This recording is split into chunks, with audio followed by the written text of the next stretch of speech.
All right. This is the Royal Arch Freemasonry. I've been investigating for the past couple weeks. The Royal Arch of Freemasonry starts with Leo at the top, three pillars. Okay, Leo is the pillar of strength. Libra is the pillar of wisdom, and it also is at the point of the autumn equinox. Leo was the summer solstice, and Aries down here is the vernal equinox and represents beauty. Okay, so we got those 3 points. There's some interesting things about the Royal Arch that many don't know that I see.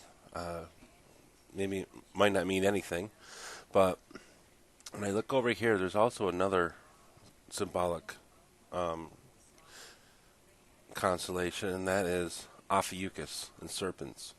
Now, Libra, I said, was wisdom, and you can think about Libra. Many law firms and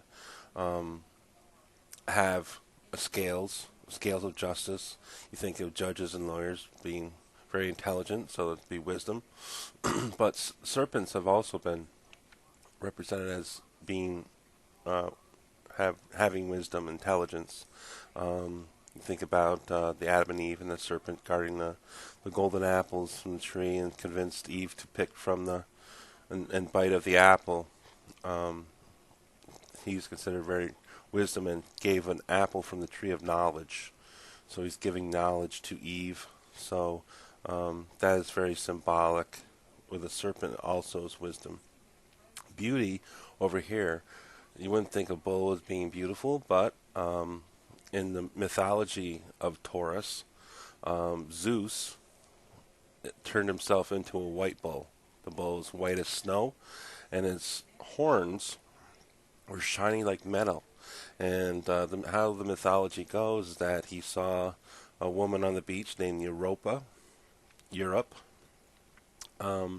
and Zeus wanted her, so he turned himself into a bull and mingled with the herd, and he stood out with his white coat, white fur, and his white hide, I should say, and he seduced Europa, got on his back, and how the mythology goes is that he swam across the sea to Crete. And from there on, they had children, and the king of Minos was one of their children. So the bull is described as being beautiful. Okay, so those are two kind of different aspects of the Royal Arch. Also, you've got Hydra here coming right across the middle. Okay. Another allegory in Freemasonry is Jacob's ladder. Jacob's ladder is the ladder, the dream that Jacob had when he laid his head upon the Bethel stone, where he saw a ladder going to heaven, where angels were coming up and down the ladder and from heaven, and I think this is symbolic. Also, Jacob's ladder is symbolic with the allegory of the Royal Arch. And I think this constellation, Hydra, which is the longest constellation in the sky, is the ladder going up to Gemini. Gemini being a constellation of duality, night and day, man and woman, left and right, whatever it is. It's also material and spiritual. These two aspects and balance is be one of them too. Night and day, the equinoxes, they are it's duality and it's balance also. Balance. And has also been considered, viewed by early Christians as being Adam and Eve. Okay, the two major stars are Pollux and Castor. Okay, Castor and Pollux. I'm choosing Pollux in this because Pollux was in mythology. He was the immortal one. There was two twins. One was immortal, and the other was mortal. The immortal one, he excelled in fighting. swords, shields, and he was a fighter. Where Pollux, on the other hand, the other twin, was equestrian, horses, riding. So they fought many battles. Actually, these two went on the ship the Argos down here, at the bottom, and fought with Jason to get the Golden Fleece. And he went on many, many adventures with Jason in mythology. These two did. Okay, and they saved actually Jason's butt so many, many times. Okay, but he was the immortal one. Okay, and you can see the heading over here to the left. Okay, it's 256.97, and that leads somewhere to me on the mainland. That's a special spot. So I think that's important that this Royal Arch is set up with Leo at the top, directly south. Okay, and this is the Royal Arch. Another couple of constellations I'd like to point out is sextants. That is a sextant. That is a 1690 constellation by Johann Hevelis. On Oak Island, directly south, if you're standing on the east of the island, there was a stone triangle found in the shape of a sextant on the south shore. Okay, I'm looking south. This line goes right through that sextant on the beach. If you were in the geography, also in the sky, this is a sextant. Okay, I think that is symbolic too, and that's why that sextant was placed on the south shore on Oak Island. And this is in the sky over Oak Island. So I find that interesting. These two constellations right here, Crater and Corvus, by early Christians, they were considered the Ark of the Covenant. There's a stars are organized in a certain way. They called it the Ark of the Covenant. Argos is a very important constellation. It's a very big ship. Now, it is a southern constellation. This is as far as it goes above the horizon on Oak Island. It is directly south, and as you know, there is a shipwreck to the south. There's an anomaly by the Bedford Institute. They did a scan of the waters off Oak Island.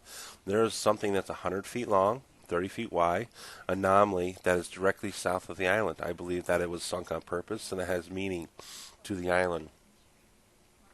But I want to show you a relationship between a couple stars. This one is Alphard. That is the main star in Hydra. Canopus is the main star, one of the brightest stars actually in the sky, top three stars in all the sky, northern and southern hemisphere. Well, these two, as they travel, I'll go a couple hours here, you will see that they parallel each other as they go through the sky. Okay? I think that was done on purpose. This is below the horizon, this is above the horizon. I think this is symbolic of a ship right here. This area is a cross section of a ship, I believe. Okay, if you look at a ship sideways, that's a cross section. I think sections was put there in this orientation to represent sails. Okay, sails of a ship, and I can show that in a different video. But I think those are important. Now let's get back to Hydra. Hydra is pointing. You can see the head of Hydra here. It's a pointer. And Canis Minor also is a pointing dog. And they're both pointing right at Gemini right here. Okay? And I think that's important to where I think that they're trying to tell us something. I think that Gemini and Pollux is important to them. Okay? And Orion's down here too. Many cultures have worshipped Orion. And that'll be talked about in another video. Okay? Orion is fighting off Taurus, charging. Okay? And this is the Pleiades. This is a very, very important constellation to the Freemasons. Okay? And many cultures. Okay? Many of the major stars were used for navigation, and like Aldebaran here, one of the royal stars. Regulus is one of the royal stars. Antares down here. So that's the Royal Arch. Now, I found something interesting. There's a hidden, uh, also using serpents here, 8 hours later. Something else comes up, and it replaces Hydra. Serpents replaces Hydra. And I want to do that now for you. Okay, it's at 3 o'clock right here. I'm going to go 1, 2, 3, 4, 5, 6, 7, 8. Now, this is the winter solstice. You can see the sun is directly south. Okay, actually, Brown says that the winter solstice is best. It's the low 12. It's the lowest altitude of the sun throughout the year. But this is a very, very interesting, what I say, opposite to the Royal Arch. Like I said, it was the opposite. Now up here is Corona Borealis, is the northern crown. It has taken place, replaced Pollux in the sky at that location. Serpens is a ladder, you can see. It is a ladder going up and to the crown. Okay, in Rosicrucian philosophy, Alpha, is the top of the tree of life they have, and that is the highest degree you can get to, is level 1 in the Hebrew alphabet. Alph is A, and I believe this is another ladder going that way. Okay, like I said, I have a special spot. It is a triangle. Here's a triangle leading to this crown over here with the same heading as that spot on the mainland. It is a triangle, and actually, I'm going to tell you, there's a road. It looks just like this, and it goes up the right side of the triangle. So I find that really interesting. Ophiuchus is a very big site. Like I said, serpents. Scutum is a shield. Okay, that's a Johann Hevelis. Is only put in the sky in 1690. I believe that these constellations, these little constellations up above, with Aquila, you can see as representing the United States and the shield. I think this is like a family shield. It's depicting, all these have attributes that, along with them, have meaning. This symbolic meaning right here. Cygnus is important. That's always been, that's the Noah's cross, possibly. Some people think that on the island. Virgo. I didn't talk about her. She's in the Royal Arch too. There's only 3 women depicted in the constellations, Virgo being one. She's been called Eve, Mary Magdalene, the Virgin Mary, whatever you want to say. That's Virgo is a very important constellation of Freemasons too. Okay, and she lays right down in the west. The swamp is this way. So the swamp is important. It's shaped like a triangle. I believe that when Virgo is in this location, that it represents a swamp. Oh, these few constellations right here. Okay, you got a square and you got a compass. Both important in Freemasonry. Okay, they are also in this location below the horizon. Okay, if I put the horizon back on, you cannot see these. Okay, I think they did this on purpose. A lot of things are hidden below the horizon on purpose, just below the horizon from the island. I think they did that on purpose. This is a very interesting one. LaSalle, 1750, is responsible for these constellations down here. He also did the telescope. Now you're going to see that just below the horizon, directly south, he's trying to tell you to look at this up here and give extra focus in this area, I believe. And the microscope is telling you to look closely here. Okay, there is on 1689. at a certain date, there's a conjunction of planets and the sun, the moon, and Jupiter all form a triangle in here. That's very interesting, and I'll go to that one right now too.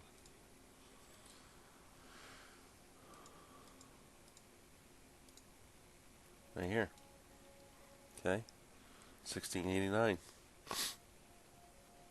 They form a perfect triangle inside Capricornus.